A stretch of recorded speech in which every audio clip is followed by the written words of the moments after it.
Once Marcus Aurelius said, "Death smiles on us all we can do is smile back," inviting us to acknowledge our mortality with courage. From here, let's delve into the profound question: have you ever stopped to ponder over the fragility of life? It's an invitation into the realm of Stoic wisdom. Marcus Aurelius further offers, "You could leave life right now. Let that determine what you do and say and think." This quote, potent in its simplicity, is a stark reminder of life's inherent impermanence. It's a prod to our consciousness, a call to action, urging to live in the present, to make each moment count. To embrace the concept of memento mori, remember, you must die. Memento mori, a Latin phrase, is not a fixation on death, but a profound understanding of life. It's the realization that our existence is ephemeral, a fleeting moment in the grand scheme of the universe.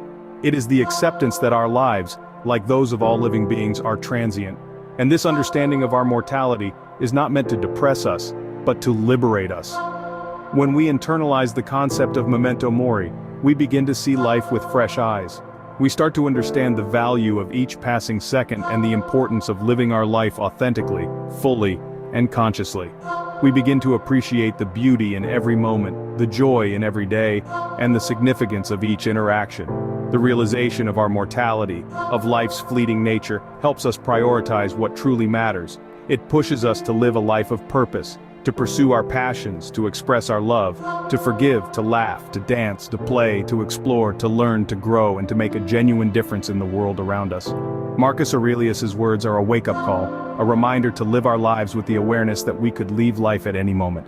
This is not an invitation to fear, but a call to courage, to authenticity, to mindfulness, and to love. As we journey through life, it becomes crystal clear that every second counts. Did you know that memento mori has deep historical roots? This Latin phrase, translating to "remember you must die," doesn't originate from a self-help book or a motivational speaker's lips, but rather from the annals of ancient history.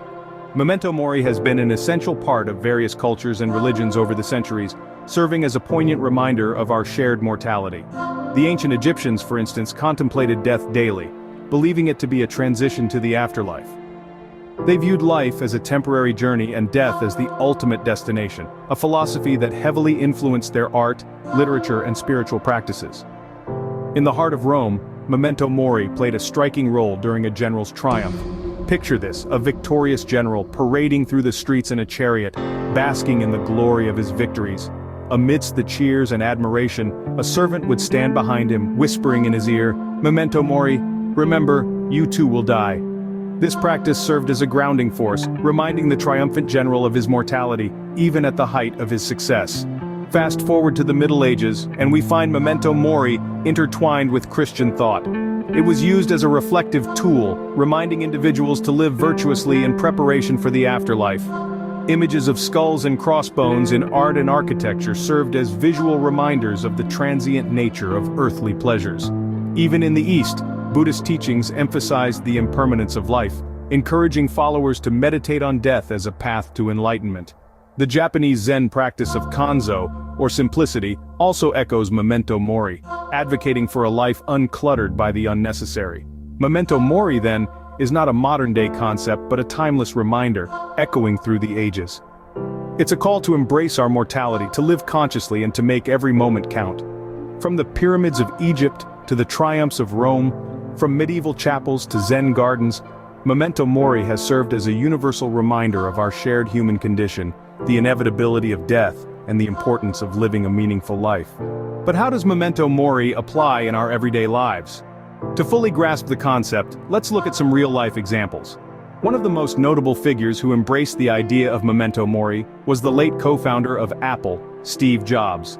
In his Stanford commencement speech in 2005, Jobs shared a profound insight.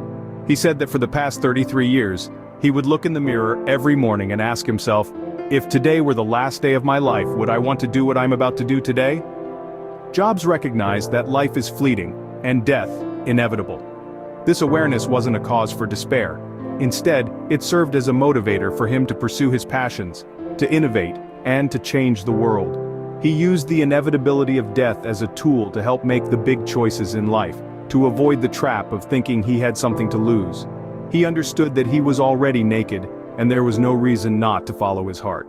Another poignant example comes from a woman named Jane.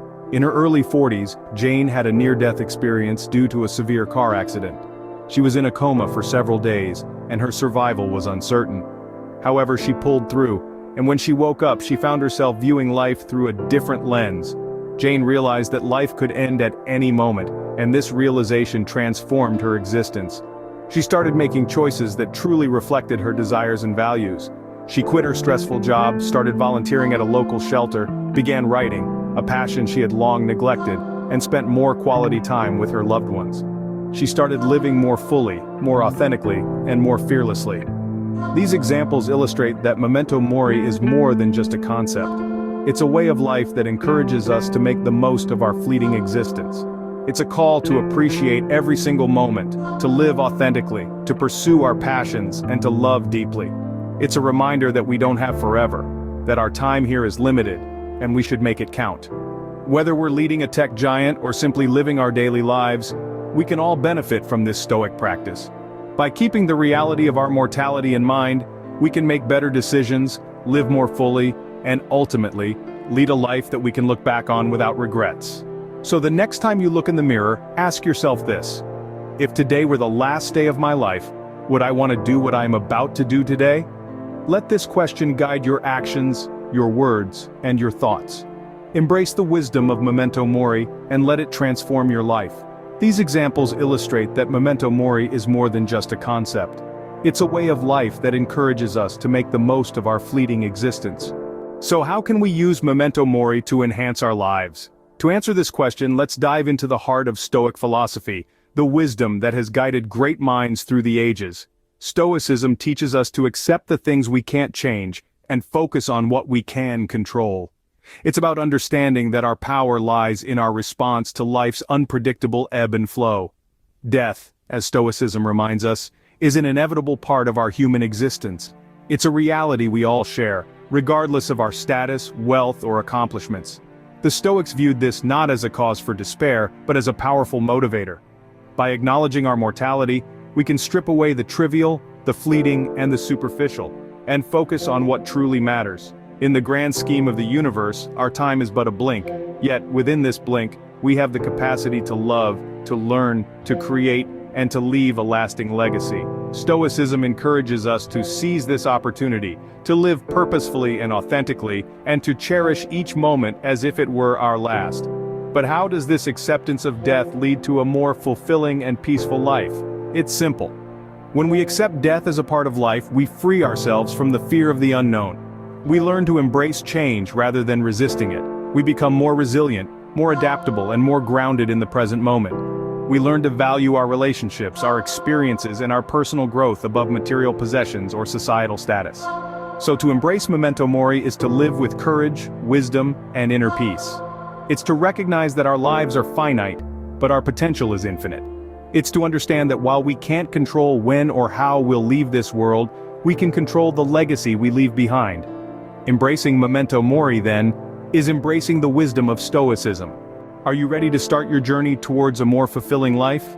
It's a journey that begins with a simple shift in perspective. Begin by reflecting on the fleeting nature of life each day. It could be as straightforward as pausing for a moment of silence each morning, acknowledging the preciousness of the time we have. Consider keeping a journal and making a daily note of what you are grateful for. It's a small step, but it can help you appreciate the beauty of the moment and the impermanence of everything. Try to apply the principles of Stoicism in your decisions, actions, and reactions. Remember, think of yourself as dead. You have lived your life. Now take what's left and live it properly. Share your thoughts in the comments below, and if you found this video helpful, don't forget to like, subscribe, and hit that notification bell. Together we can make Stoicism a practical guide for everyone so we can all face life's challenges with strength and grace. Until next time, stay positive, stay stoic,